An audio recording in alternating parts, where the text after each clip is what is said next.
मैं doctor GDS Bagga, assistant professor commerce, CLC government college Dhamda, district Durg, Chhattisgarh.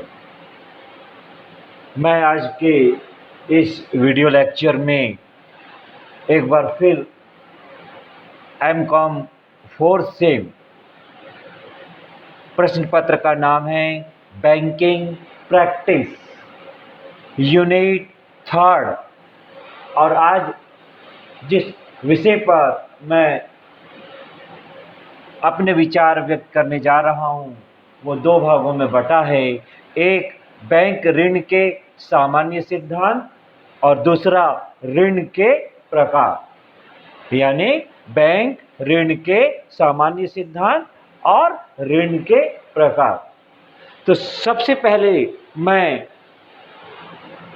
Bank ऋण के सामान्य सिद्धांत पर आपके सामने विचार व्यक्त कर रहा हूं। जैसे ये सर्वविदित है कि बैंक समाज की वह संस्था है जो समाज के अलग अलग वर्गों की बचतों को जमा के रूप में प्राप्त करती है और समाज के विभिन्न वर्गों से जमा के रूप में वो जो राशि प्राप्त करती है उसे बाद में ऋण एवं अग्रिम के रूप में लोगों में वितरित करती है।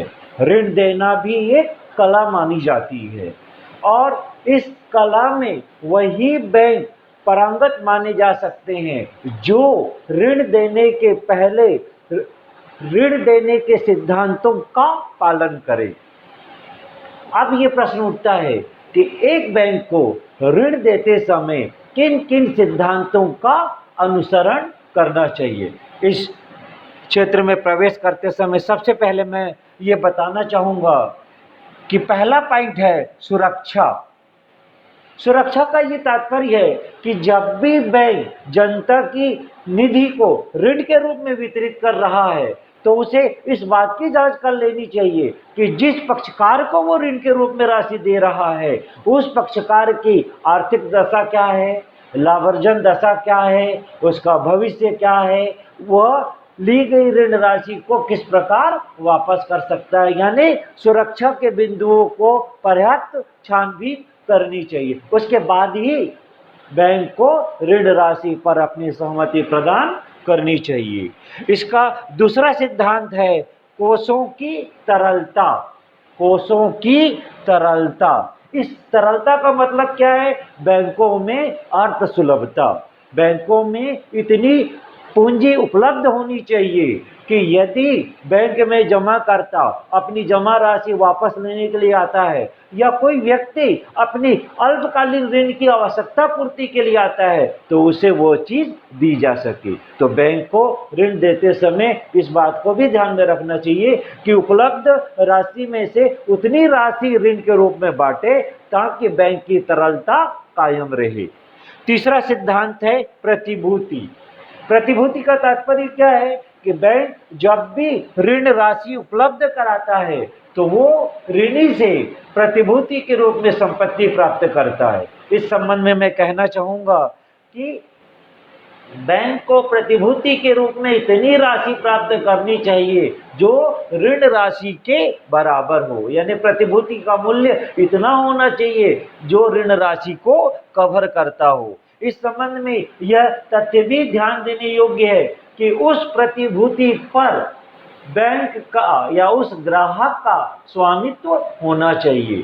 तीसरी बात है कि प्रतिभूति के रूप में बैंक जो संपत्ति स्वीकार कर रहा है वह संपत्ति की प्रकृति इस प्रकार की होनी चाहिए कि आवश्यकता पड़ने पर उसे शीघ्र बेचा जा सके। उस संपत्ति में शीघ्र विक्रयशीलता का भी गुण होना चाहिए। प्रतिभूति के रूप में संपत्ति स्वीकार करते समय बैंक को यह बात भी ध्यान में रखना चाहिए कि वह संपत्ति हस्तांतरणीय होनी चाहिए ताकि स्वामित्व एक पक्ष से दूसरे पक्ष को ट्रांसफर किया जा सके। तो एक बैंक को ऋण देते समय पर्याप्त प्रतिभूति प्राप्त करना चाहिए। वह प्रतिभूति ग्राहक की स्वयं की होनी चाहिए। एक महत्वपूर्ण सिद्धांत है ऋण उद्देश्य। जब भी बैंक किसी भी पक्षकार को ऋण देता है तो उसे इस बात की जांच करनी चाहिए कि वो व्यक्ति किस उद्देश्य की पूर्ति के लिए ऋण ले रहा है। यदि वो उत्पादक कार्यों के लिए ऋण ले रहा है तो उसे ऋण दिया जा सकता है, परंतु यदि वो अनुत्पादक कार्य के लिए या सट्टा के उद्देश्य से ऋण लेना चाहता है तो ऐसी दशा में बैंक को ऋण स्वीकृत नहीं करना चाहिए। एक महत्वपूर्ण सिद्धांत है मूल्यांतर नीति। मूल्यांतर नीति का तात्पर्य क्या है कि प्रतिभूति के रूप में जो संपत्तियां रखी जाती हैं उस संपत्ति का मूल्य कितना है। मान लीजिए प्रतिभूति के रूप में जो संपत्ति रखी जाती है वो 1 लाख की है, तो उस पर ऋण 60 से 70 हजार रुपए तक का दिया जाना चाहिए। ऐसा अंतर क्यों रखा जाता है कि यदि मान लीजिए संपत्ति का मूल्य कम भी होता है और संपत्ति को बेचने की दशा उत्पन्न होती है तो हम संपत्ति को बेचकर ऋण राशि ब्याज में वसूल कर सकें। अगला सिद्धांत है जोखिम की विविधता। ये बहुत ही महत्वपूर्ण सिद्धांत है। इस सिद्धांत का तात्पर्य क्या है कि एक बैंक को अपनी जमा धन किसी एक व्यक्ति को, किसी एक संस्था को, किसी एक क्षेत्र में नहीं लगाना चाहिए, वरन अलग अलग व्यक्तियों में, अलग अलग संस्थाओं में, अलग अलग क्षेत्रों में ऋण राशि वितरित करना चाहिए। उससे लाभ क्या होगा? यदि मान लीजिए एक व्यक्ति असफल होता है, एक संस्था असफल होती है, एक क्षेत्र असफल होता है, तो उनकी असफलता का समग्र पर कम से कम प्रभाव पड़ेगा। इसके अगले सिद्धांत के रूप में मैं ये कहना चाहूँगा कि एक बैंक को ऋण देते समय ऋणी की जानकारी भी प्राप्त कर लेनी चाहिए कि जिस पक्षकार को वो ऋण दे रहा है उस पक्षकार की आर्थिक दशा क्या है, उस पक्षकार की लाभार्जन क्षमता क्या है, उस पक्षकार का भविष्य क्या है, वह किस प्रकार पैसा वापस कर सकता है। यदि सारी बातों का उत्तर सकारात्मक रहता है तभी बैंक उस ऋण को स्वीकार करना चाहिए। एक अलग सिद्धांत के रूप में एक सिद्धांत है ऋण वापसी की क्षमता। एक महत्वपूर्ण चीज है कि एक बैंक को ऐसे पक्षकारों को ही ऋण के रूप में राशि उपलब्ध करानी चाहिए जिसमें ऋण वापसी की भी क्षमता होनी चाहिए, क्योंकि बैंक जो ऋण बांट रहा है वो लाभ कमाने के लिए बांट रहा है। यदि बांटा गया ऋण उसको वापस नहीं मिलेगा तो बैंक की स्वयं बैंक का भविष्य आधार, उसका जो आधार है वह समाप्त हो सकता है। इसलिए ऐसे व्यक्ति को ऋण सुविधा उपलब्ध करानी चाहिए जिसमें ऋण वापसी की क्षमता हो। एक महत्वपूर्ण सिद्धांत लाभदायिकता का है। लाभदायिकता का तात्पर्य क्या है कि एक बैंक को ऐसे क्षेत्रों में ऐसे व्यक्तियों को ऋण की सुविधा उपलब्ध कराना चाहिए जहां से बैंक को लाभ आय हो सकती है।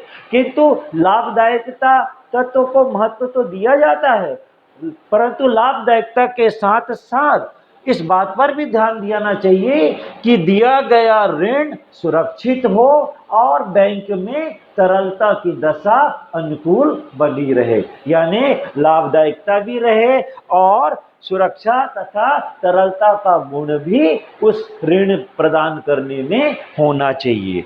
एक महत्वपूर्ण सिद्धांत उपक्रम को ऋण है। उपक्रम को ऋण का मतलब क्या है? यदि बैंक किसी उपक्रम को कोई ऋण सुविधा दे रहा है तो ऐसे उपक्रम को ऋण देने के पहले उसे देखना चाहिए कि उस उपक्रम की आर्थिक स्थिति क्या है, उस उपक्रम की लाभार्जन क्षमता क्या है, प्रबंध की दशा क्या है, निर्णय लेने की क्षमता क्या है, भविष्य में विकास की दशाएं कैसी हैं। यदि वे सारे उत्तर सकारात्मक में प्राप्त होते हैं तभी बैंक को ऐसे उपक्रम को ऋण राशि उपलब्ध कराना चाहिए। एक महत्वपूर्ण सिद्धांत उचित अनुपात का भी है। अब प्रश्न उठता है कि उचित अनुपात किसके बीच होना चाहिए? तो इसका उत्तर है कि बैंक के पास जो ऋण निधि होती है और बैंक जो ऋण राशि बांटता है, बैंक के पास जो ऋण निधि होती है और उस ऋण निधि में जो ऋण राशि बांटता है, दोनों का अनुपात इस प्रकार होना चाहिए कि संस्था के पास बैंक को चलाने के लिए कार्यशील पूंजी उपलब्ध भी हो और हम ऋण भी बांट सके। तो ये जो उचित अनुपात है उस सिद्धांत का भी पालन करना चाहिए। एक महत्वपूर्ण सिद्धांत बैंक का ऋण प्रदान करने का है, वो है स्वयं की पूंजीवी प्रयोग। इस सिद्धांत का तात्पर्य क्या है कि जब भी बैंक ऋण की राशि स्वीकृत करता है तो उसे इस बात की भी जांच करना चाहिए कि जिस व्यक्ति को वो ऋण, जिस पक्षकार को वो ऋण दे रहा है, वो पक्षकार ऋण राशि के साथ साथ स्वयं की पूंजी भी कितना लगा रहा है। क्योंकि यदि वो स्वयं की पूंजी भी लगाएगा तो वह उस कार्य में अपेक्षाकृत अधिक ध्यान से काम कर सकता है, अधिक रुचि से काम कर सकता है। इसलिए बैंक को इस बात को ध्यान देना चाहिए कि यदि किसी कार्य के लिए वह ऋण दे रहा है तो उस ऋण में स्वामित्व पूंजी का कितना हिस्सा है, इस तथ्य से संतुष्ट होने के बाद ही ऋण राशि स्वीकृत करनी चाहिए। ये सारे वे सिद्धांत थे तो जो एक बैंक को ऋण राशि स्वीकृत करते समय ध्यान में रखना चाहिए। अब हम आज के लेक्चर के दूसरे भाग में प्रवेश करते हैं और वो है ऋण के प्रकार। ऋण के प्रकार का मतलब क्या है? बैंक कितने प्रकार का ऋण लोगों में, संस्थाओं में बांट सकता है। यदि इन विभिन्न प्रकार के ऋणों के स्वरूपों को देखें तो सबसे पहला स्वरूप हमें जो नजर आता है और सबसे लोकप्रिय स्वरूप है नगद साख। अब प्रश्न उठता है, नगद साख क्या है? नगद साख किन व्यक्तियों को दिया जाता है? तो नगद साख का तात्पर्य बैंक द्वारा व्यापारी या उद्योगपति को प्रदान किया जाता है। यानी नगद साख ऋण की वह व्यवस्था है जो बैंक द्वारा उद्योगपति एवं व्यापारी को प्रदान की जाती है। इसमें ऋण की अधिकतम सीमा निर्धारित कर दी जाती है। मैं अब नगद साख की मुख्य बातों की ओर आपको ले चलता हूं। सबसे पहले नगद साख के तहत बैंक साख की अधिकतम सीमा निर्धारित कर देता है। साख की अधिकतम सीमा का मतलब क्या है कि इस व्यक्ति को 3 लाख रुपए तक हम साख की सुविधा देंगे, इस व्यक्ति को, इस संस्था को 10 लाख रुपए तक की हम साख सुविधा देंगे। ये जो सीमा निर्धारित की जाती है कि किस व्यक्ति को कितना रुपए तक साख सुविधा दी जा सकती है, उसके निर्धारण के भी आधार बिंदु होते हैं। जैसे जिस संस्था ने, जिस व्यक्ति ने पैसा मांगा है, उस संस्था की व्यवसाय की दशा क्या है, उत्पादन की मात्रा क्या है, विक्रय मात्रा क्या है, विगत अवधियों में वह कितनी साख मात्रा का उपयोग किया है और वो प्रतिभूति के रूप में कितनी राशि का प्रतिभूति जमा कर रहा है। इन सारी बातों के आधार पर निर्धारित किया जाता है कि एक व्यक्ति को कितनी राशि तक की साख सुविधा दी जाए। दूसरी महत्वपूर्ण विशेषता, नगद साख की दूसरी महत्वपूर्ण विशेषता है कि इस दशा में ग्राहक के खाते में साख खाता खोला जाता है।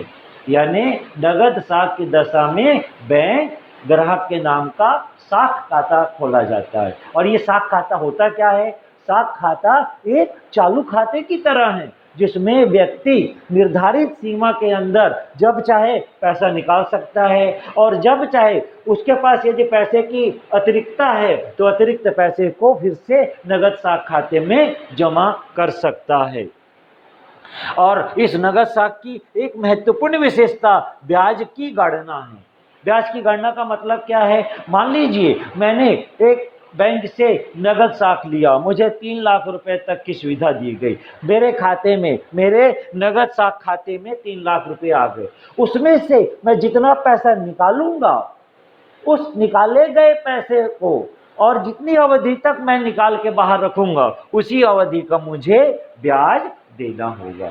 नगद साख की महत्वपूर्ण विशेषता है कि ये ग्राहक अपने खाते में से जितना पैसा निकालता है, निकाले गए पैसे और निकाली गई अवधि के लिए उसे ब्याज का भुगतान करना पड़ता है। एक महत्वपूर्ण शब्द है ब्याज शुल्क। ब्याज शुल्क मैं स्पष्ट करना चाहूंगा। मान लीजिए एक व्यक्ति ए है जिसे 3 लाख रुपए तक पैसा निकालने की सुविधा दी गई और उसने 2.5 लाख रुपया निकाला किंतु 50,000 रुपया नहीं निकाला, 50,000 रुपया उसके खाते में है। तो बैंक क्या सोचता है कि मैंने तो उसको 3 लाख रुपए की सुविधा दी थी और उसने 50,000 रुपया नहीं निकाला, उस साख का उपयोग नहीं किया। तो ऐसे अप्रयुक्त साख पर बैंक 1% की दर से ब्याज शुल्क की राशि वसूल करता है।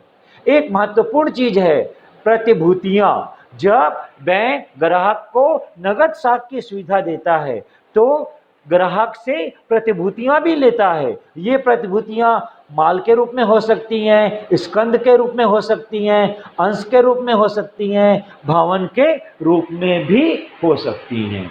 नगद साख की एक महत्वपूर्ण विशेषता है कि बैंक अपने ग्राहक को ये सुविधा देता है कि जो प्रतिभूतियां उसने जमा की हैं, भविष्य में यदि वो चाहे तो इन प्रतिभूतियों को बदलकर पुरानी प्रतिभूति के स्थान पर नई प्रतिभूतियां जमा कर सकता है। परंतु नई प्रतिभूतियों को जमा करते समय इस बात को ध्यान में रखा जाता है कि जो नई प्रतिभूतियां जमा की जा रही हैं वो उसके स्वयं की हो और उसका मूल्य इतना हो कि वह ऋण राशि को कवर करने वाला होना चाहिए। एक नगद साख की एक महत्वपूर्ण विशेषता अल्पकालीन ऋण है। अल्पकालीन ऋण का तात्पर्य है कि नगद साख के रूप में जो ऋण की सुविधा दी जाती है वह अल्पकालीन अवधि, यानी ऐसी अवधि जिसमें 3 वर्ष से कम की अवधि होती है, ऐसी अवधि के लिए ऋण की सुविधा उपलब्ध कराई जाती है। नगद साख की एक मुख्य बात ये भी है कि इसमें बैंक अपने ग्राहक को ये सुविधा देता है कि नगद साख खाते में वह अपनी आवश्यकता अनुसार पैसा निकाल सकता है। जितना पैसा निकालेगा उसी पैसे पर उसे ब्याज का भुगतान करना होगा।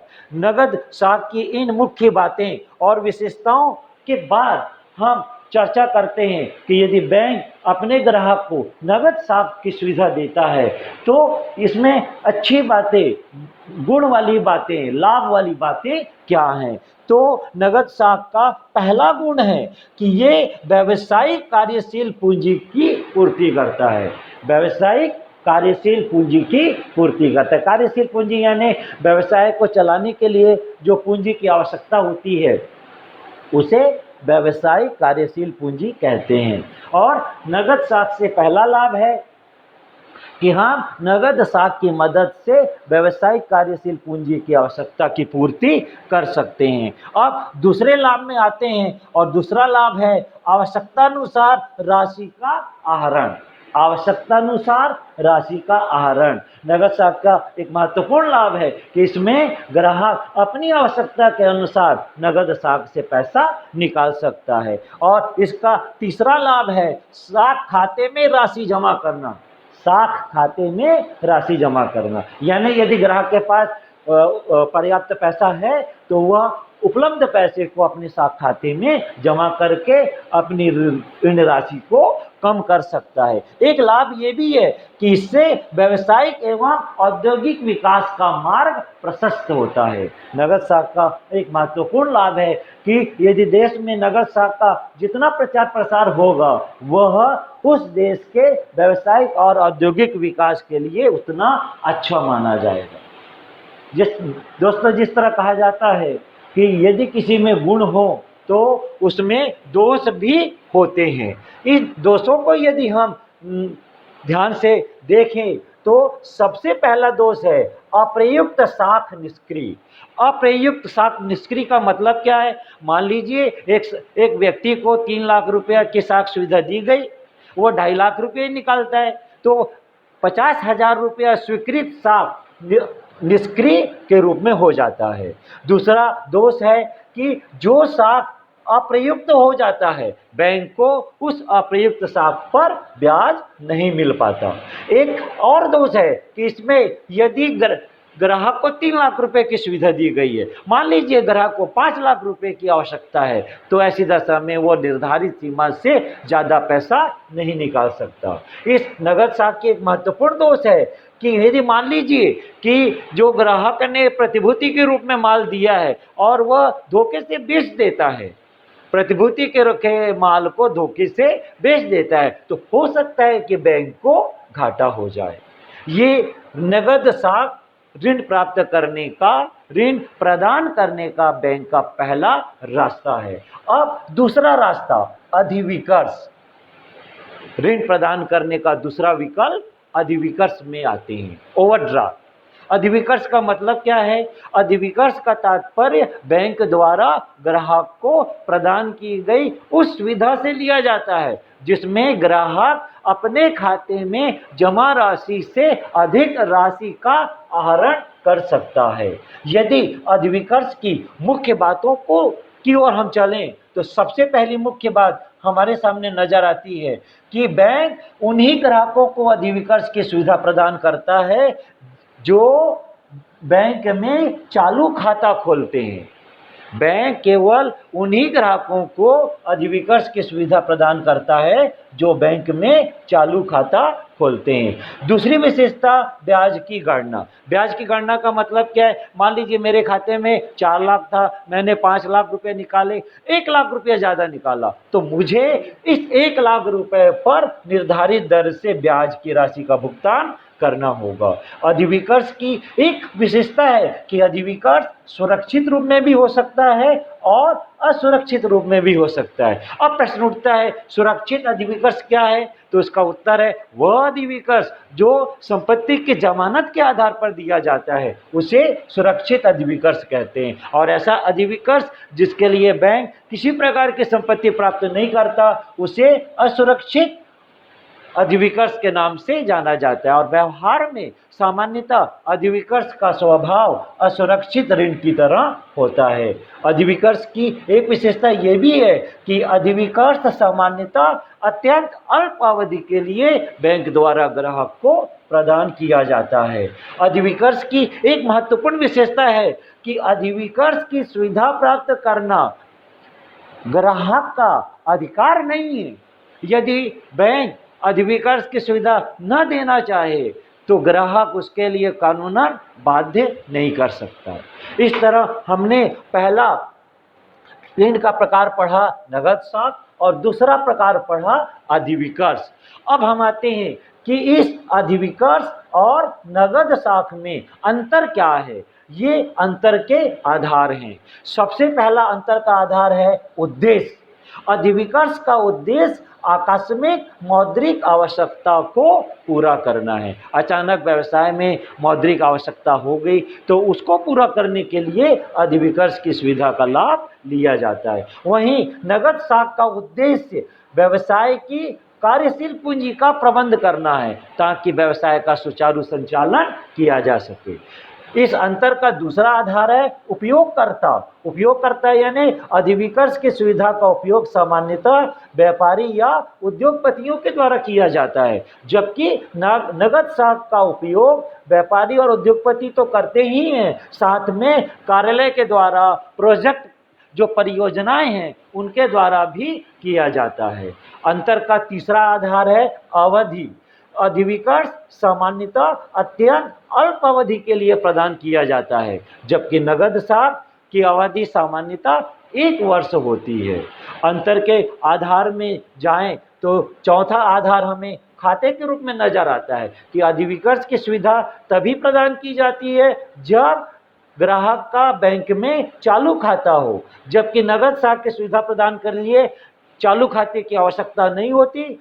केवल साख खाता यदि ग्राहक का बैंक में है तो नगद साख की सुविधा उन्हें प्रदान की जाएगी। और एक अंतर शुल्क का है। अधिविकर्ष की दशा में ग्राहक को किसी प्रकार का शुल्क का भुगतान नहीं करना पड़ता, किंतु नगद साख की दशा में साख की वह राशि जो अप्रयुक्त हो जाती है, अप्रयुक्त बची रहती है, उस पर उसे शुल्क का भुगतान करना पड़ता है। एक महत्वपूर्ण अंतर का आधार है ब्याज की गणना। अधिविकर्ष की दशा में ब्याज की राशि निकाली गई अधिक राशि पर देना होता है, जबकि नगद साख की दशा में प्रयुक्त साख, मान लीजिए हमने 3 लाख की सीमा ली थी, 2.5 लाख साख निकाला तो हमने कितना प्रयोग किया? 2.5 लाख, तो ब्याज हमें 2.5 लाख रुपए पर पेमेंट करना होगा।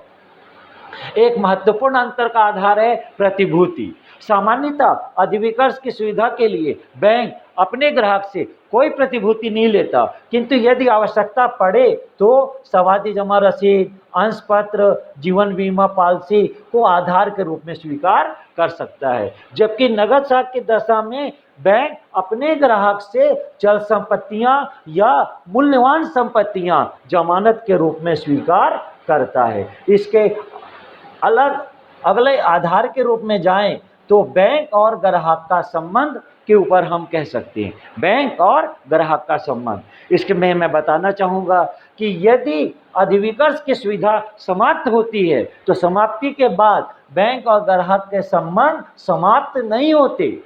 जबकि यदि व्यक्ति ने नगद साख सुविधा ली है और वह सुविधा समाप्त हो जाती है तो बैंक और ग्राहक के परस्पर संबंध समाप्त हो जाते हैं। और अंतिम में है व्यवस्था।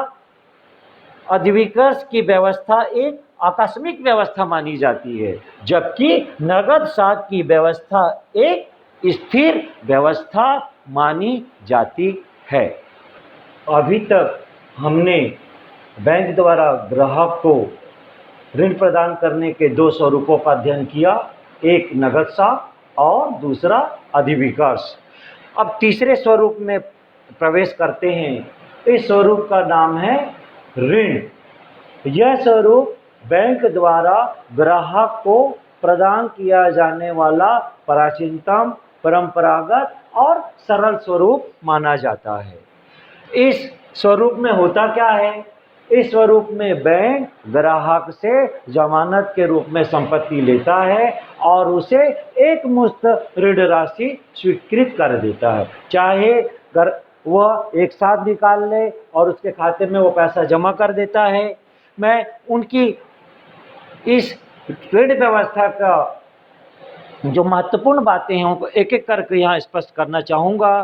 पहला है कि निश्चित राशि निश्चित अवधि, निश्चित राशि निश्चित अवधि। तो ऋण बैंक द्वारा अग्रिम प्रदान करने की वह व्यवस्था है जिसमें ग्राहक को एक निश्चित राशि निश्चित अवधि के लिए दी जाती है। दूसरा कि इस स्वरूप में बैंक को संपूर्ण ऋण राशि के लिए ब्याज प्राप्त होता है। यानी यदि मान लीजिए उसने 3 लाख रुपए ग्राहक के लिए स्वीकृत किया है तो जिस तारीख को बैंक ग्राहक के खाते में पैसा डाल दिया जाता है उस तारीख से संपूर्ण 3 लाख रुपए पर ब्याज की गणना आरंभ हो जाती है। बैंक इस बात पर ध्यान नहीं देता कि ग्राहक ने वास्तव में पैसा निकाला है या नहीं निकाला है, परंतु ब्याज दर इस ऋण व्यवस्था में कम रखी जाती है। कम रखने का कारण है कि इसमें हम एक साथ संपूर्ण राशि पर ब्याज लेते हैं और ब्याज की गणना अपेक्षाकृत सरल होती है। तीसरा, सुविधाजनक। यदि बैंक अपने ग्राहक को ऋण की सुविधा या अग्रिम की सुविधा ऋण के रूप में उपलब्ध कराता है तो उसका हिसाब किताब रखने में सुविधाजनक होता है, ब्याज की गणना में सुविधाजनक होता है। इसलिए इस अग्रिम को बैंक की दृष्टिकोण से सुविधाजनक माना जाता है।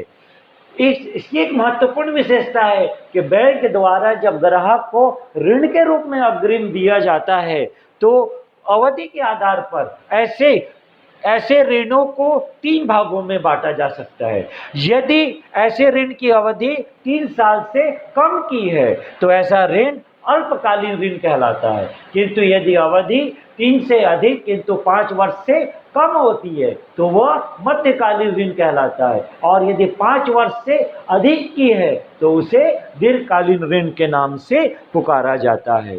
तो ग्राहक द्वारा ऋण के रूप में जो अग्रिम दिया जाता है उसके संबंध में एक महत्वपूर्ण बात यह भी है कि ऐसा ऋण स्वीकृत करने के पहले बैंक अपने ग्राहक की संपूर्ण जानकारी प्राप्त कर लेता है और वो जानकारी में इस चीज के बारे में जानकारी प्राप्त की जाती है कि उसकी आर्थिक दशा क्या है, लाभार्जन क्षमता क्या है, भविष्य क्या है, वो ली गई ऋण राशि का शोधन किस तरह करेगा। यदि उत्तर सकारात्मकता में आता है तभी बैंक ऋण की राशि स्वीकृत करता है।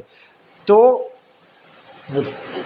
ऋण प्राप्त करने की इस विधि की एक विशेषता ये भी है कि ग्राहक को निश्चित और नियमित दायित्व होता है, परंतु इसमें लोचता की कमी होती है। लोचता की कमी क्यों मानते हैं कि मान लीजिए मैंने 3 लाख का लोन लिया, मैं 50,000 की पहली किस्त पटा चुका हूँ।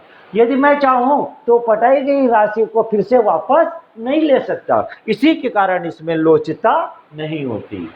ऋण सुविधा का एक लाभ, एक विशेषता ये भी है कि इसमें अतिरिक्त राशि हेतु नया समझौता करना पड़ता है। इसका मतलब क्या है? मान लीजिए मैंने 3 लाख का ऋण लिया, अब मुझे 4 लाख रुपए चाहिए, तो अतिरिक्त राशि प्राप्त करने के लिए मुझे बैंक से फिर से अनुबंध करना होगा ताकि मैं अतिरिक्त राशि प्राप्त कर सकूं।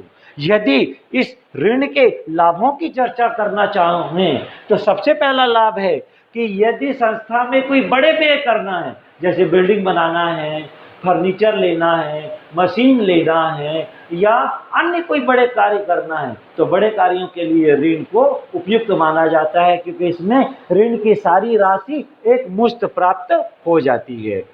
इसकी दूसरा लाभ है, यदि हम ऋण के रूप में अग्रिम प्राप्त करते हैं तो दूसरा लाभ है कि हम ऋण राशि एक मुश्त में भी वापस कर सकते हैं और किस्तों में भी वापस कर सकते हैं। यदि ग्राहक ऋण के रूप में बैंक से अग्रिम प्राप्त करता है तो एक लाभ ये भी है कि इस दशा में ब्याज दर कम होती है।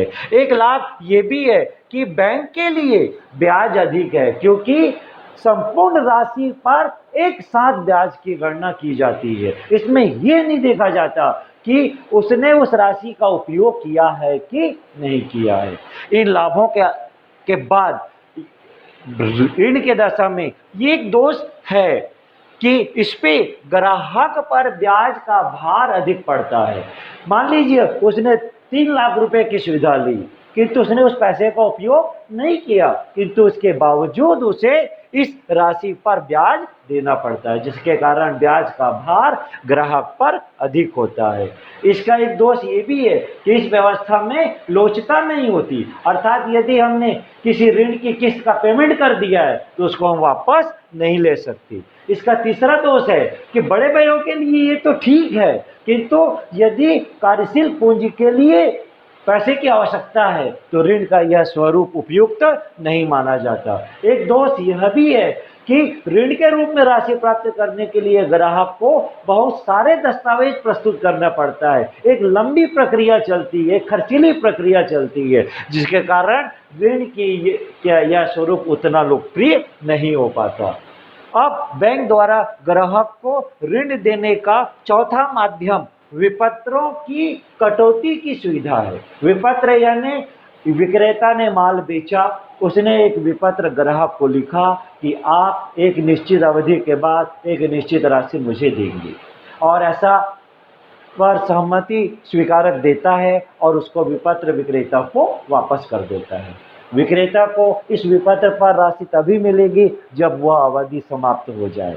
अब यदि विक्रेता को अभी पैसे की आवश्यकता है तो वह बैंक में जाकर अपहार में उसकी राशि प्राप्त कर सकता है। इस प्रकार का विनिमय विपत्र 2 प्रकार का होता है, एक मांग पर देय विपत्र और एक मुद्दती विपत्र। मांग पर देय विपत्र का तात्पर्य ऐसे विनिमय विपत्र से लिया जाता है जिसे कभी भी प्रस्तुत करने पर स्वीकारक को भुगतान करना होगा। इसमें भुगतान की तिथि पहले से निर्धारित नहीं होती, जबकि मुद्दती विनिमय विपत्र वह विनिमय विपत्र होता है जिसमें भुगतान की तिथि पहले से निर्धारित होती है।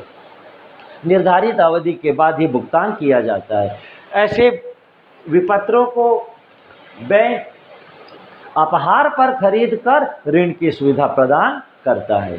दोस्तों, मैंने इस वीडियो की मदद से 2 चीज़ें आज स्पष्ट की। सबसे पहला कि एक बैंक ऋण देते समय किन सिद्धांतों का पालन करता है, और दूसरा कि बैंक कितने प्रकार के ऋण की सुविधाएं ग्राहक को प्रदान कर सकता है।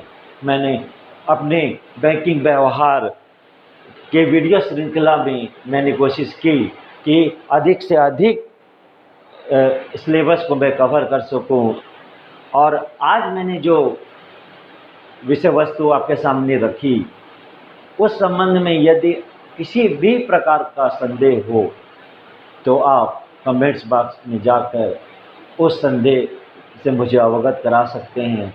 मैं यथासंभव यथाशक्ति आपकी जिज्ञासा शांत करने का प्रयास करूँगा। धन्यवाद।